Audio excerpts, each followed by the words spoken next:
We have to bend, so make sure those are pretty good for everybody. All right, welcome to our Wellsville Sun Mayoral debate. Reminder, the general election is November 5th. There's early voting starting October 26th. Tonight's debate is sponsored by Pizza King of Wellsville. Also, Alfred State Bandwagon, which is on Instagram and YouTube, is taping tonight. We have Julius Kortikowski back there. He's taping this in 4K, so we will be able to show this on the Wellsville Sun YouTube channel and on the Wellsville Sun website as well, along with stories on the debate. After the debate, we're going to probably do some one-on-ones with the candidates because there were so many questions, and the ones we can't get to here, I kind of want to interview them after, talk to them a little bit about things. Sorry, I haven't told the candidates I want to do that. Also, we want to thank the library for hosting this. Obviously, it's one of the best libraries in the nation, the Davie Hall Library. Thanks to Nick Dunn and his staff. And also the great lighting and the sound. Wilson Cummins, a Wellsville graduate, is back there. Thank you, Wilson, for doing all of that. And our other sponsors, Piscatelli's Barbershop and Camden's Men's Shop, took care of my outfit tonight and haircut. So I want to thank both of them for the. Oh. All right, I better get economic development as one of my questions then. All right, I'd like to introduce our two candidates running for mayor, which again, as you know, is not a full-time job, and like school board, village board, town board, legislature, we really appreciate everyone who will step up and do things for the community. So why don't I start with the challenger coming out now, and Marshall Green.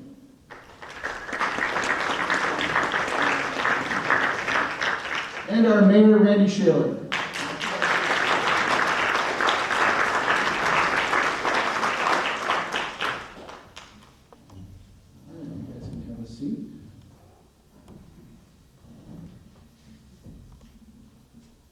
So the format tonight is each candidate's going to have an opening statement. I will be asking questions. They're going to have 2 minutes to respond, and then 1 minute for rebuttal. Closing statements will be 3 minutes. They know vaguely what the topics are because really it's the same topics I've been asking for 30 years with these debates. But in terms of who is going first and things like that, the opening statements. Marshall Green will go first, Randy Shayler will go second, and for closing statements, Shayler goes first, Green goes second. I asked Andrew Harris from the Wellsville Sun why we picked that order, and he said, because I said so. So, there you go. He did say, he did tell me I can blame him for that. Andrew also said to make sure the words Walmart were nowhere on here, and they are not. We are ready to start. Okay. I'm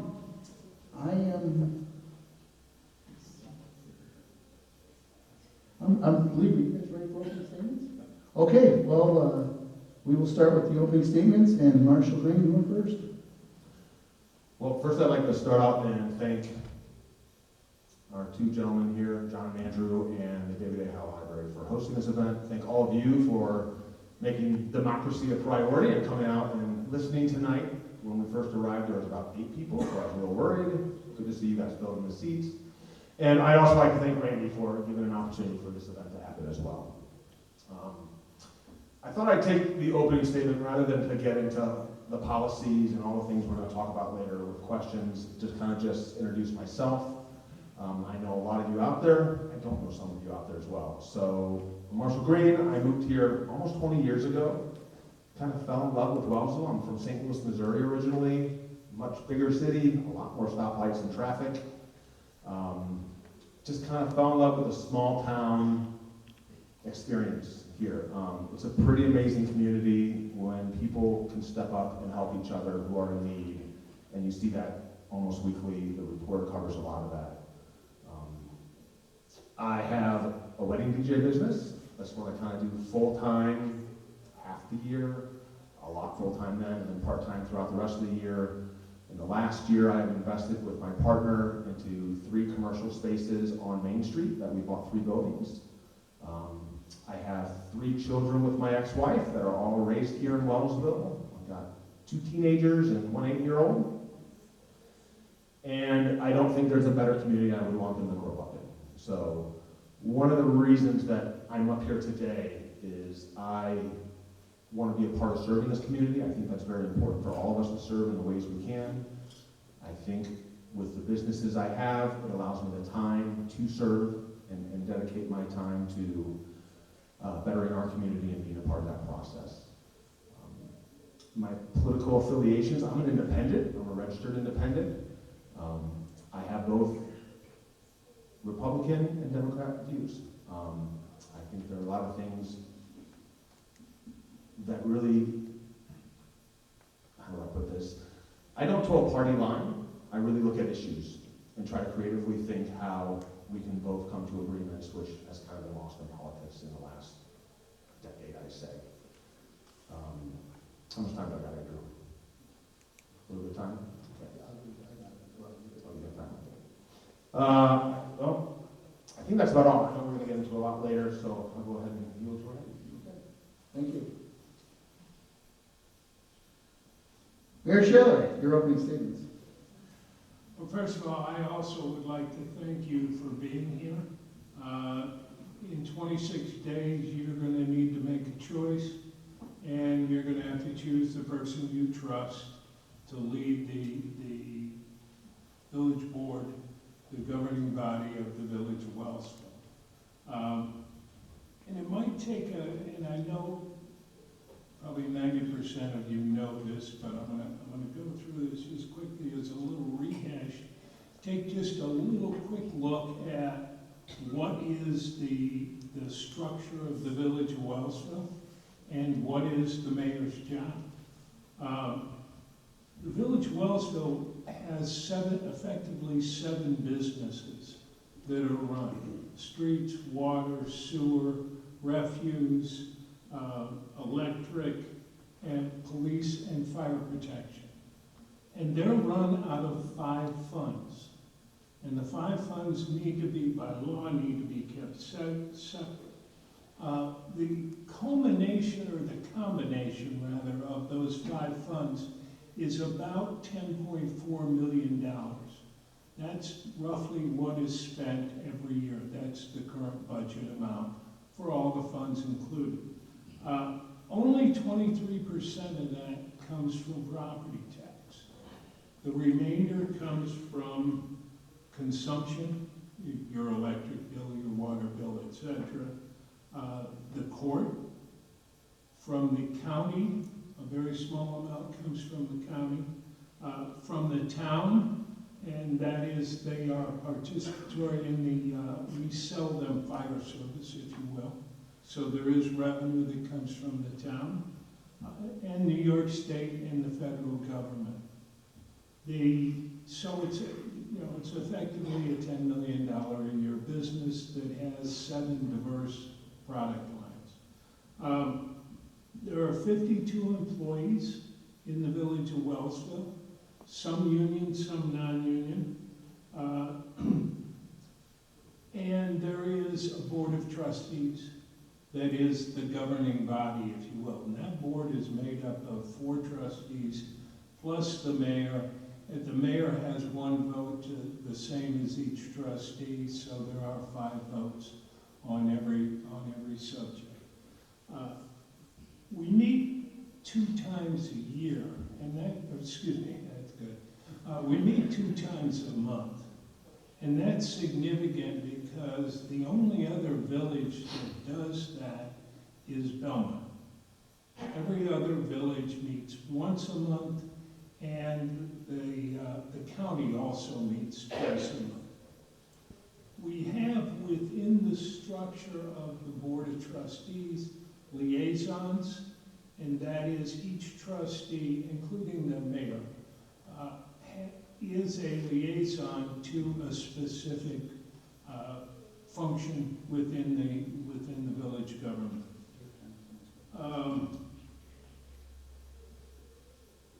A little quickly about me, very quickly. I'm a 1972 graduate from Cornell. got an MBA, got a bachelor's degree. Yeah, do the math, I'm 74 years old. Again, I appreciate your being here, and I would definitely appreciate your trust in asking me to serve for another 4 years. Thank you very much. We are now going to go into our questions, and the first topic, and the question will first be answered by the incumbent mayor. This is regarding public comments during the regular meetings. The village board has decided to limit public comments during regular monthly meetings. Why was that decision made? And you are, again, you have 2 minutes for this, and you may begin. Well, first of all, it's not an issue of free speech, it's an issue of being able to manage our time. I indicated that the village board meets twice a month. That's because we have a lot to do. Everyone has a right to speak. There's no question about it. Everyone has a right to be heard. We do not give anyone the right to hijack the village agenda. We have had just one person since I've been there who has been refused to have an opportunity to speak to the village board, and that is Mr. Green. And that is because Mr. Green has a personal axe to grind with the police department, and he has repeated that axe repeated those concerns a number of times. But there is a procedure, there is a process, and it's very simple. And the process is, remember I talked about liaisons, we want to deal with issues, we don't want to deal with individuals. We want to deal with and solve the issues as best we can. So the person will indicate to a village board member that they know, or they call the village clerk and say, hey, I'd like to speak because I have a problem with X. They're then told who the liaison is. The liaison gets in touch with them. They try and solve it right there before it gets to the village board, because that's the way 90% of the things are solved at the village board, is it ends up going to liaison. The liaison works with the department head, and the solution is made. So that is the intent, is to get that off the agenda, if you will. But at the same time, it was brought to a head because there was a very valid concern, and this was done by vote of the village board, as all procedures are, and it was a 5-0 vote. There was a concern that the agenda was being hijacked. Okay, thank you very much on that. Again, you will have another minute to speak. I will bring up the same question. The village board decided to limit public comments during the regular monthly meetings, and the question was, why was that decision made? And your 2 minutes, sir, starting now. So up until about 5 months ago, there had been a precedent set for years that community members would come to the board and speak their mind to the board. Now, according to the open meeting laws of New York State, there are laws that govern how this works. The board has a right to restrict, for example, the amount of time someone talks, so they don't hijack the meeting. So many board meetings put in a 2-minute maximum, just like we're doing here tonight. That must be focused on village business or ongoings within the village government. And to be plain and clear, of course my issue was personal because it happened to me. As of anybody bringing an issue to the board that might have happened or affected them, it would be a personal issue. I wasn't given an opportunity to even hijack, as Randy puts it, because I wasn't given an opportunity to even speak.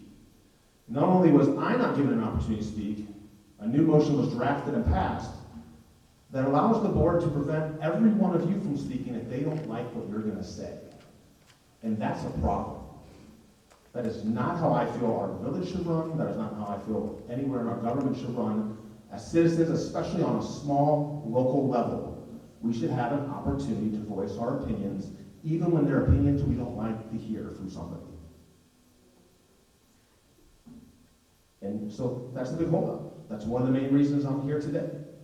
I was told by somebody, you can complain, you can make big noise, or you can get out there and be part of the change. So today I'm up here being part of the change. And that's something that